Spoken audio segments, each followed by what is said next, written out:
that is another track from my new record. That one is song number 5. It's called Moonlight Path. It's a nice acoustic piece, as you can hear. And before we move on, just a little bit of information on the new record. Coming out in May still. Lots more details coming very soon, like the name of the record.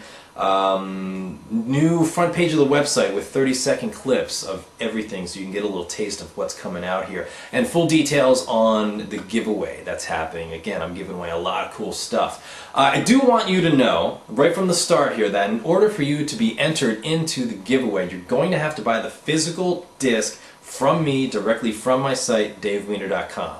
Why? Because I have no way to assign you a raffle number if you get it through iTunes or Amazon or any other retailer. Simple as that. You're going to have to buy it directly from me. And it's fine. It's simple. You just use PayPal. It'll get to you very quickly. And also, if you do get it directly through my site, I sign it personally to you and you get a custom guitar pick and all that good stuff. So just want to be clear on that right from the start because I'm getting questions about that.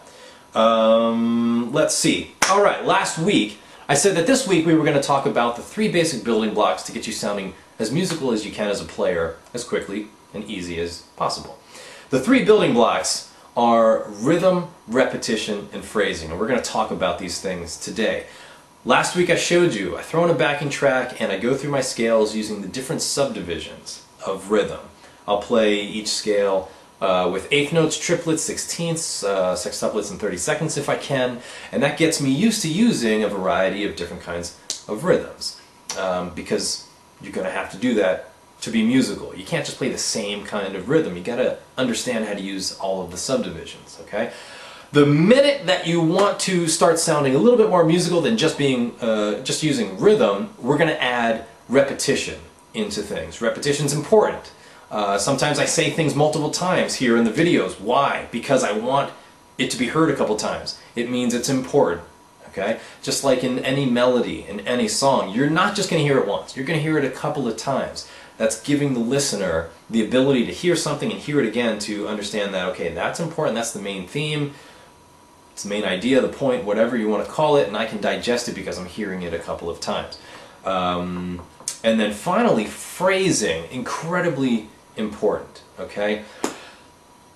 Think of opening a book, and I've said this before, think of opening a book and not seeing any punctuation of any kind. It would be not fun to read. It would be almost impossible to understand.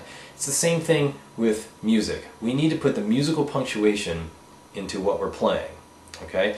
So phrasing is that punctuation. Phrasing is the period or exclamation point, or it's just the silence between musical sentences. Sometimes the silence is longer for more dramatic effect, sometimes it's shorter. But again, variety, that's the key word here. We can't just keep playing the same kind of phrase, you know. We need shorter phrases, longer phrases, sometimes with smaller, short pauses, sometimes with longer pauses, okay? All that stuff is definitely going to, you know, help us be as musical as possible. So let me grab the guitar and let's go through a couple of examples of these things. Okay, so first, rhythm. I'm going to throw on the track and I'm just going to get used to playing some rhythm over top of this. I'm going to use the slow blues. I'm just going to play the triplet, okay? So at this tempo, with this feel, with this groove, it's all inspiring me musically. So to play this triplet, I'm just going to go up and down one of my patterns here.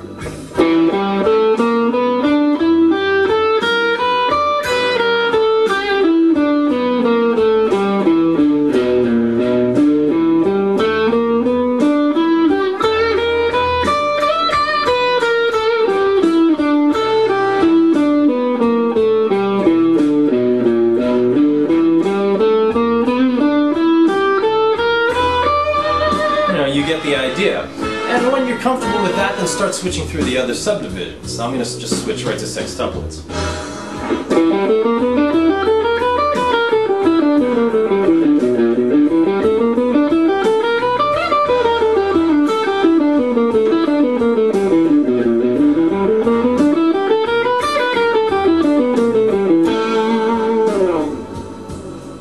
Alright, so again, you know, go through all of your subdivisions because they're all important. Again, variety. We need to be using a bunch of different kinds of these rhythms.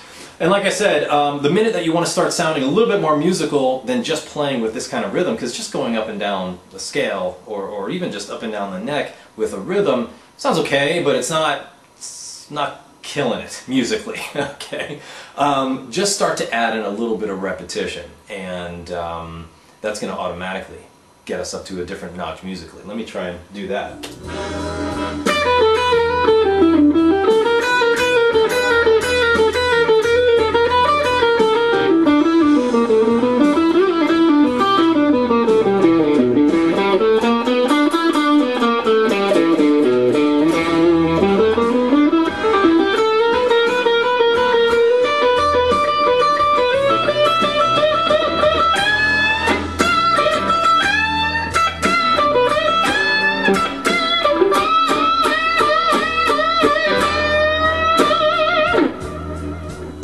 So simple repetition. I'm just taking my scale here.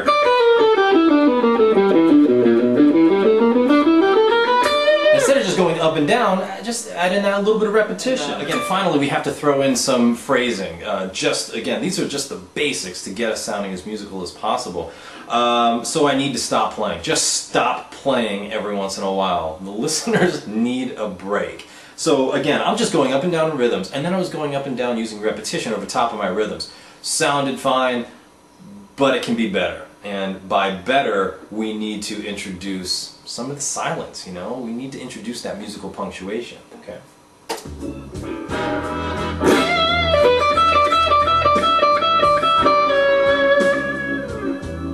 Let them digest that.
Again, I'm just trying to go through and use a variety of silence, of pauses in between these little musical phrases. You're hearing some of them are nice and short, some of them are nice and drawn out. You know, variety is the key word, and it leads to a really good level of musicality very simply. It's really simple to just stop playing.